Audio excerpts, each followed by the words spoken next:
आशा करते हैं बहुत ही बेहतर होंगे और अपनी तैयारी को बहुत ही शानदार तरीके से कर रहे होंगे। आपका हाफ ईयरली एग्ज़ाम जो है चल रहा है, आप बेहतर तरीके से हमारे साथ बन करके अपने एग्ज़ाम को कर सकते हैं। इसमें ध्यान दीजिएगा, एग्ज़ामिनेशन जो आपका चल रहा है 24-25 के लिए चल रहा है। आज सब्जेक्ट इंग्लिश का मॉडल पेपर करने वाले हम लोग। यहीं से आपको देखने को मिल जाएगा कि यहीं से सारे प्रश्न आपको एग्ज़ाम में देखने को मिलेंगे। ठीक है, कुल पूर्णांक कितने का होता है? 70 अंश का होता है। अच्छा, फर्स्ट 15 मिनट जो मिलते हैं आपको, वह जो है आपको रीडिंग करने के लिए मिलता है। ठीक है, आगे की बात करते हैं तो ध्यान दीजिएगा, कुल जो है जो MCQ क्वेश्चंस आते हैं वो 20 MCQ क्वेश्चन जो है आपको देखने को मिलते हैं वहाँ पे। ठीक है, तो आज देखते हैं क्या कुछ क्वेश्चंस बन रहे हैं।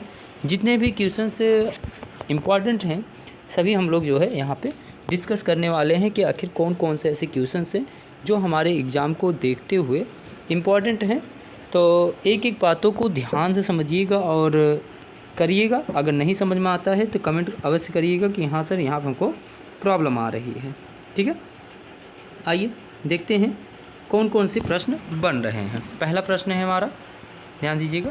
पहला प्रश्न यहाँ पे कहा गया है, क्या कहा गया कि व्हाट डिड एन्ने राइट इन हर लास्ट एस्से। बताना है कि इसमें करेक्ट आंसर क्या हो जाएगा, तो ए पोएम।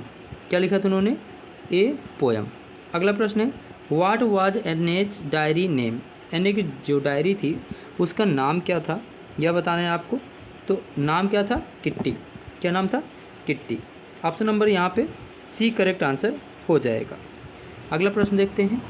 अगला प्रश्न और तीसरा प्रश्न है कि हाउ मेनी सिस्टर्स डिड एन्ने हैव। यानी कि एन्ने के सिस्टर्स कितने थे।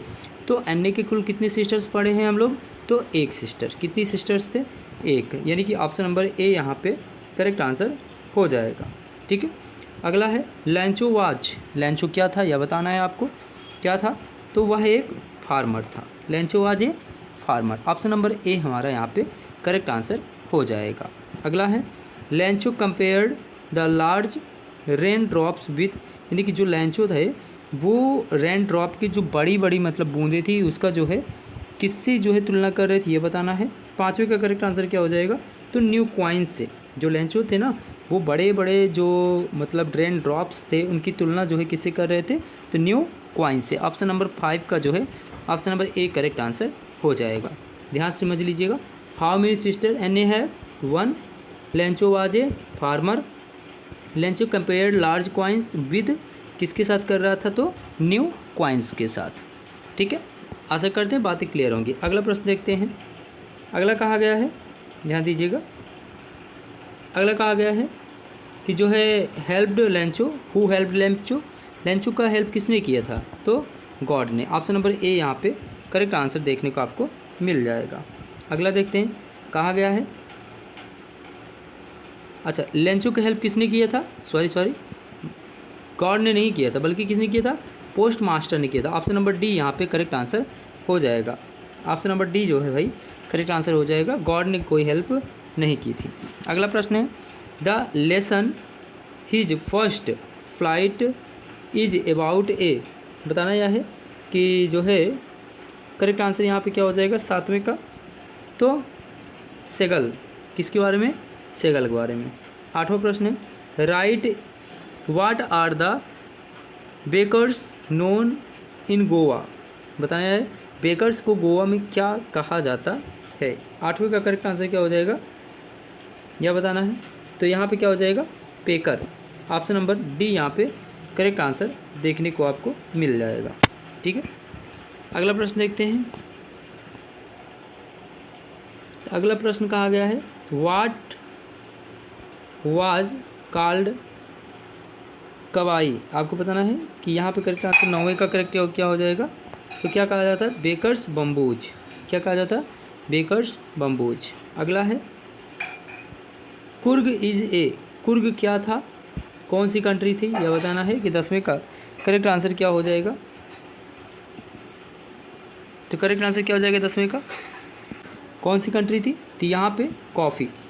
ऑप्शन नंबर डी यहाँ पे करेक्ट आंसर हो जाएगा। क्या हो जाएगा, ऑप्शन नंबर डी। अगला है वेयर इज कुर्ग सिचुएटेड, बताना यह है कुर्ग कहाँ पे सिचुएटेड था, यह बताना है। तो कुर्ग कहाँ पे सिचुएटेड था, तो कर्नाटका में। कहाँ पे, कर्नाटका में। अगला प्रश्न देखते हैं।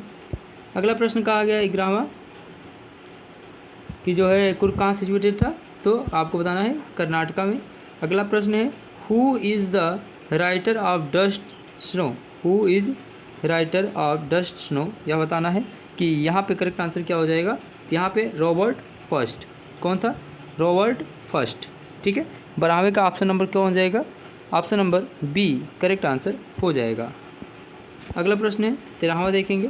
कहा गया name of the dog in the lesson was, lesson में जो डॉग था उसका नाम बताना है। तो क्या नाम था वहाँ पे, ट्रिकी, क्या नाम था, ट्रिकी। ऑप्शन नंबर सी यहाँ पे करेक्ट आंसर आपको देखने को मिल जाएगा। इसी टाइप के जो है आपके एग्ज़ाम में प्रश्न बनेंगे।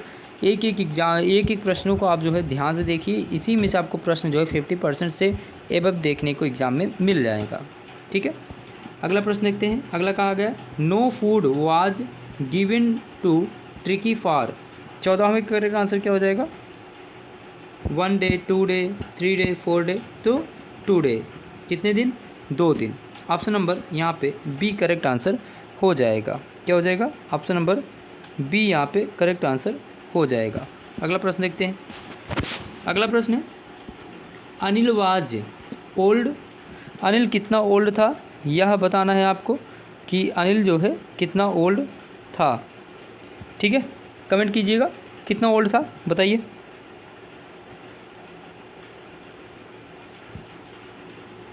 तो अनिल वाज कितना ओल्ड था बताइए, तो 25 साल का था। कितने साल था, 25 साल का। आल्गा का कहा गया है होरेक्स डैनवी वाज क्या था, यह बताना है।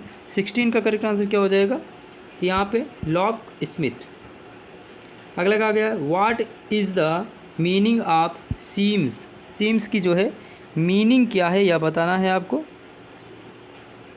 बताइएगा सीम्स की मीनिंग क्या है। तो अपीयर्स, क्या हो जाता है यहाँ पे, अपीयर्स करेक्ट आंसर हो जाएगा। ठीक है, क्या हो जाएगा, अपीयर्स। अगला है 18वां कहा गया है which of the following words is misfold, इसको मतलब ये बताना है कौन सा ऐसा वर्ड है जो कि यहाँ पे मिस्टेक है, यानी कि करेक्ट नहीं है। तो यहाँ पे करेक्ट आंसर देखेंगे तो मिलिट्री, यहाँ पे option number A correct answer हो जाएगा। जो मिलिट्री है यह गलत लिखा गया है। ठीक है, ऑप्शन नंबर ए यहाँ पे करेक्ट आंसर देखने को मिल जाएगा। 19वां देखते हैं। 19वां कहा गया यहाँ पे, क्या कहा गया है, ध्यान दीजिएगा। Some people says that world will end in, world कब ख़त्म होगा। सम पीपुल मतलब कुछ लोग हैं जो कहते हैं कि वर्ल्ड जो है एक दिन ख़त्म हो जाएगा, किसके कारण ख़त्म होगा यह बताना है। तो 19वें का करेक्ट आंसर क्या हो जाएगा, तो फायर के कारण। लोग बताते हैं कि मतलब आग लग जाएगी, उसकी वजह से जो है पूरा जो है वर्ल्ड का समाप्त होना है। मतलब ऑप्शन नंबर डी यहाँ पे करेक्ट आंसर हो जाएगा। अगला प्रश्न कहा गया है होरेस डैनवी इज अबाउट कितने ईयर ओल्ड है यह बताना है। 20वें का करेक्ट आंसर क्या हो जाएगा, तो 50 ईयर्स ओल्ड। बताना यह है आपको कमेंट करके कि कितने प्रश्न आपके जो है सही होते हैं, यह कमेंट करके आपको बताना है कमेंट बॉक्स में। ठीक है, अगला प्रश्न कहा जा रहा है यहाँ पे, ध्यान दीजिएगा। सेक्शन बी के देखते हैं। सेक्शन बी से भी काफ़ी ज़्यादा क्वेश्चंस आपको देखने को मिल जाएंगे और मोस्ट इम्पॉर्टेंट होते हैं, इतना ध्यान दीजिएगा। यहीं से प्रश्न आपके बनने वाले हैं और बहुत ही ज़्यादा परसेंटेज ये गेन कराते हैं। तो आपको क्या करना है, read the following passage carefully and answer of the following given below. एक पैसेज दिया जाएगा, उसके कुछ क्वेश्चंस 4 से 5 दिए रहते हैं, उसका आंसर आपको बताना रहता है। ठीक है, तो देखते हैं क्या कुछ बनने वाला है। देखिए, पहले बात तो इसको बहुत ही ध्यान से पढ़िएगा।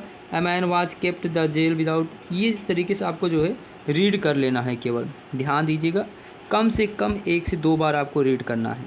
कितने बार, 1 से 2 बार। उसके बाद जो है आपको इसका आंसर उसके बाद ही बताना है, उसके पहले नहीं। कम से कम 2 बार पढ़िएगा तो आपको स्पष्ट हो जाएगा कि यहाँ पे क्या कहा जा रहा है। ठीक है, जैसे यहाँ आप देखिए कहा गया find out the world passage which means jail. Jail का जो है मतलब आपको ऐसा वर्ड जो है इसमें सर्च करना है जिसका मीनिंग जो है जेल से होता है।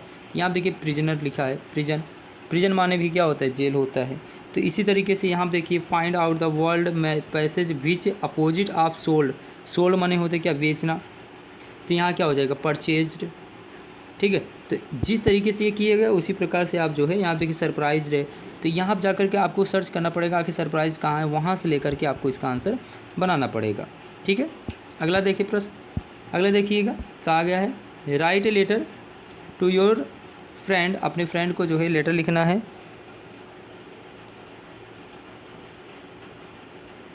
ठीक है, बोर्ड को क्या लिखना है आपको, तो यहाँ पे गिफ्ट सेंड ऑन जो है योर बर्थडे, आपको जो है इस तरीके से लेटर लिखना सिखाया गया है, बेहतरीन तरीके से आप जानते हैं। तो एक लेटर जो है आपको देखने को मिलेगा, या बेसिकली जो है 4 नंबर का होता है, हमेशा एग्जाम में पूछा जाता है, इसलिए इंपॉर्टेंट है। अगर आप ऐसा नहीं कर पाते हैं, write an application principal to your college requesting him to grant full you fill fees connection, मतलब आपको कंसेशन कराना है, फीस का कराया गया अच्छे तरीके से आपको।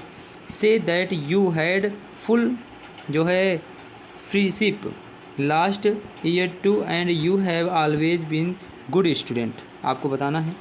उसके बाद 23वां देखेंगे राइट एन आर्टिकल, आपको एक आर्टिकल लिखना है ए बर्थडे पार्टी पर, लगभग कितने शब्दों में, 80 से 100 शब्द, मतलब ये है कि लगभग 2 पेज के आसपास।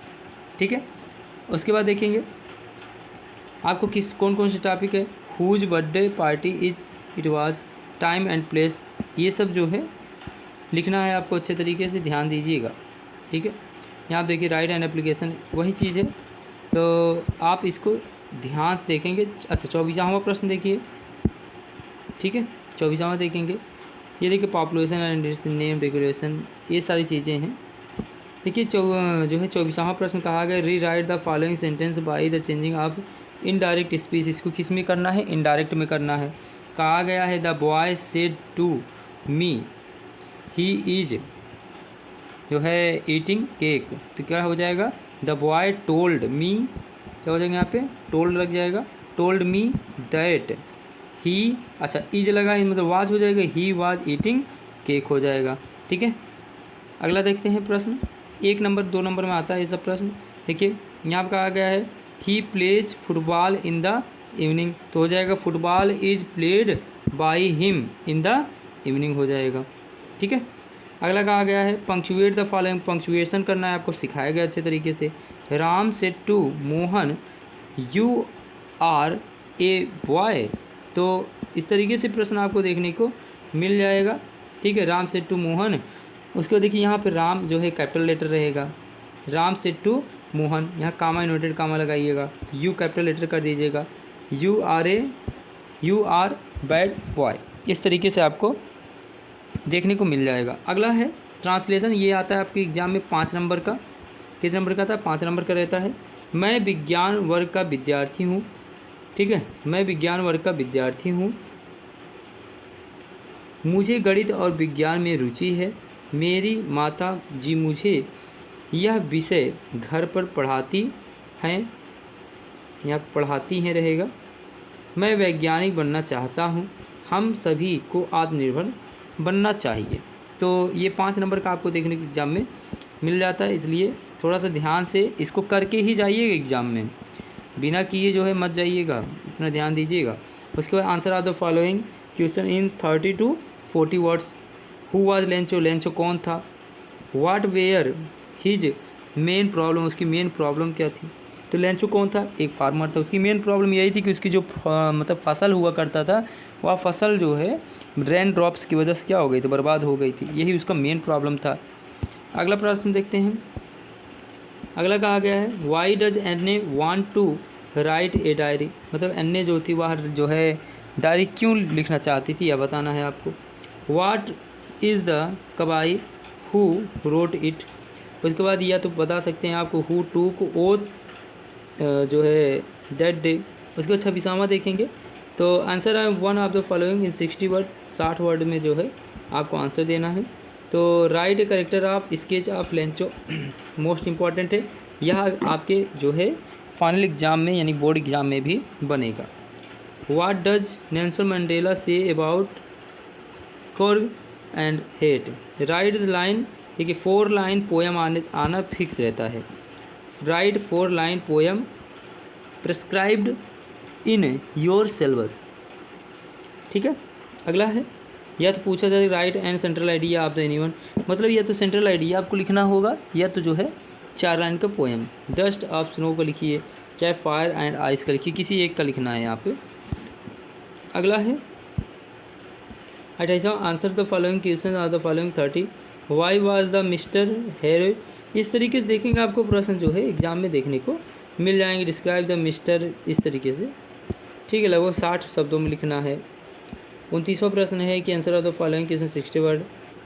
डिस्क्राइब मिस्टर, ये इस तरीके से जो है आपको देखने को एग्ज़ाम में मिल जाएगा और ये फाइनल क्वेश्चन है।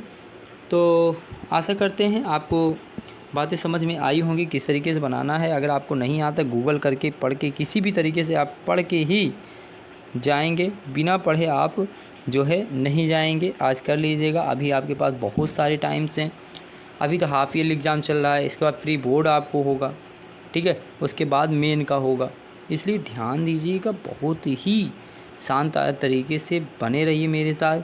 आपको डेली 8:30 बजे लाइव हम लोग मिलते हैं, तो ध्यान दीजिएगा। अपने मित्रों में भी शेयर कीजिए, उनको भी बताइए। अगर वीडियो पसंद आता है लाइक करना बिल्कुल ना भूलें।